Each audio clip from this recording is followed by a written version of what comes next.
जय श्री कृष्णा बहनों। आज मैं इस वीडियो में आपके लिए होई अष्टमी की कहानी और पूजा विधि लेकर आई हूँ।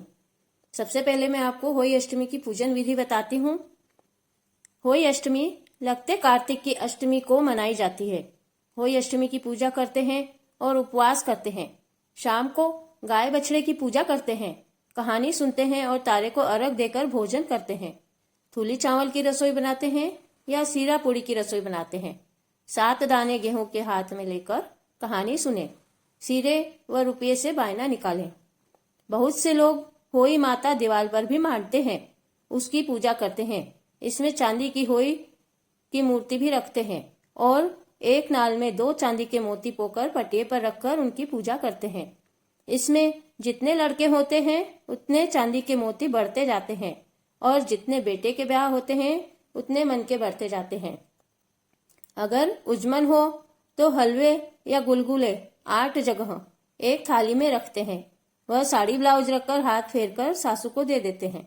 बहुत से लोग बायना भी निकालते हैं। इसमें सीरा पूड़ी की रसोई बनाते हैं। कहानी सुनने के बाद होई को गले में पहन लेते हैं। दिवाली के बाद अच्छा दिन देखकर होई को गले में से निकालते हैं। अब मैं आपको होई अष्टमी की कहानी सुनाती हूँ। एक साहूकार था, उसके 7 बेटे 7 बहू और 1 बेटी थी। एक दिन 7 बहू और बेटी मिट्टी लेने खान पर गई। खान खोदते खोदते ननद ने गलती से स्याऊ माता का घर खोद दिया। इससे स्याऊ माता के अंडे टूट गए और बच्चे मर गए। स्याऊ माता ने जब अपने घर व बच्चों की दुर्दशा देखी तो क्रोधित होकर ननद से बोली कि तुमने मेरे बच्चों को कुचला है, मैं तुम्हारी कोख बांध दूंगी। स्याऊ माता को क्रोधित देखकर ननद अपनी भाभियों से बोली, मेरी जगह तुम कोख बंधवा लो। 6 भाभियों ने तो मना कर दिया, पर 7वीं भाभी ने सोचा अपन कोख नहीं बंधवाएंगे तो सासू जी नाराज हो जाएगी। छोटी भाभी ने अपनी कोख बंधवा ली, जिससे बच्चे होते और होई सत्य के दिन मर जाते। एक दिन उसने पंडित को बुलाकर पूछा, ये कैसा दोष है कि मेरे बच्चे होते हैं और मर जाते हैं।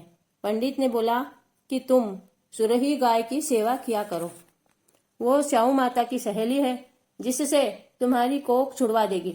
उसके बाद तुम्हारे बच्चे जिएंगे। वो सुबह जल्दी उठकर सुरही गाय का सारा काम कर आती।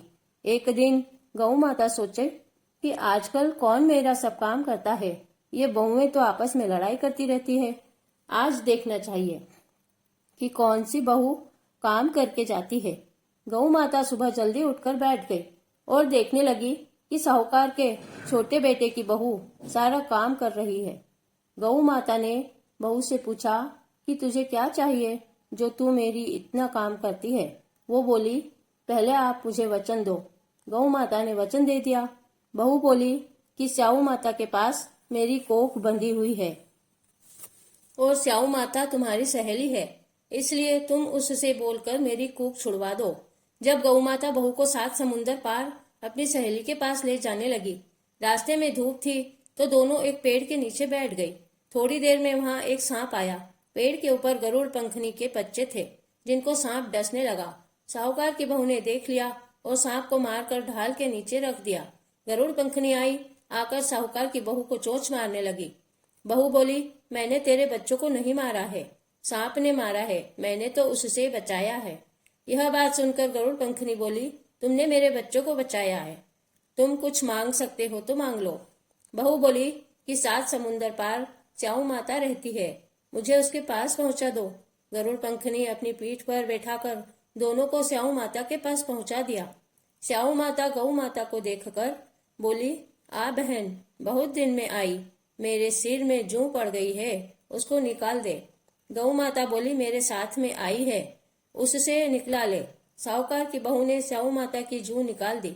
जब स्याऊ माता बोली, मेरी तूने बहुत भलाई करी है, जा तेरे 7 बेटे और 7 बहू होंगे। बहू बोली कि मेरे तो एक भी बेटा नहीं है, 7 बेटे कहाँ से आएंगे।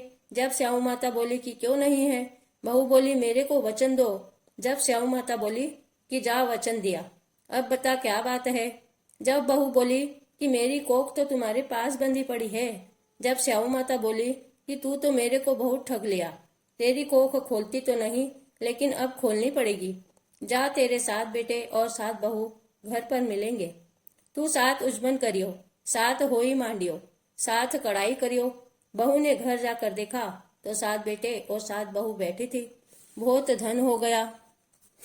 जब बहू ने 7 होई मांडी, कोई दीवार पर, कोई मटके पर, कोई कहाँ, 7 उजमन किए, 7 कढ़ाई करी। सब देवर जेठानी बोली, जल्दी पूजा कर लो, नहीं तो सरदोई रोने लग जाएगी। थोड़ी देर बाद अपने बेटे से बोला, देख कर आ, सरदोई रोया क्यों नहीं।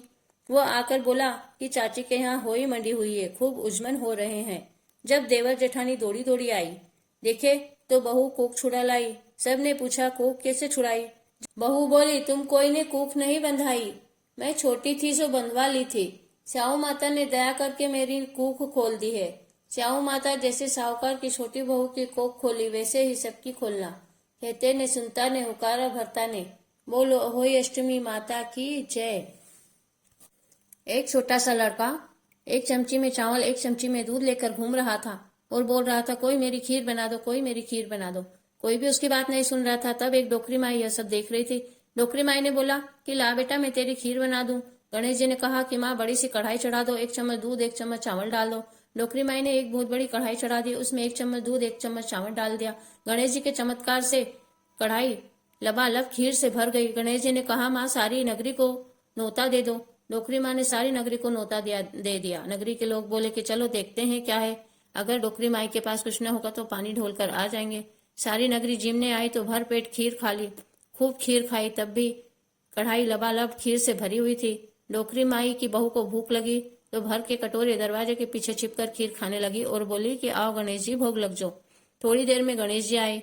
डोकरी माई ने कहा कि आ बेटा, तू भी खीर खा ले। तो गणेश जी ने कहा कि तुम्हारी बहू ने जब छिपकर खीर खाई थी, मैंने तो तभी खा ली थी। मैं तो भावना का भूखा हूँ, कोई मुझे याद करता है तो ही मैं भोग लगा लेता हूँ। डोकरी माता, तुम खोदोगी तो धन धन निकलेगा, तुम्हारी बहू खोदेगी तो कंकर पत्थर निकलेंगे। जाते जाते झोपड़ी को लात मार गए तो महल माले बंद गए। डोकरी माई की आंखों के जाले खुल गए, कानों के ताले खुल गए। डोकरी माई की काया कंचन सी हो गई, बैकुंठ से विमान आ गए। हे गणेश जी, डोकरी माई की मुक्ति करी, उनके ऊपर प्रसन्न हुए, वैसे सब पर होना। बोलो गणेश जी महाराज की जय।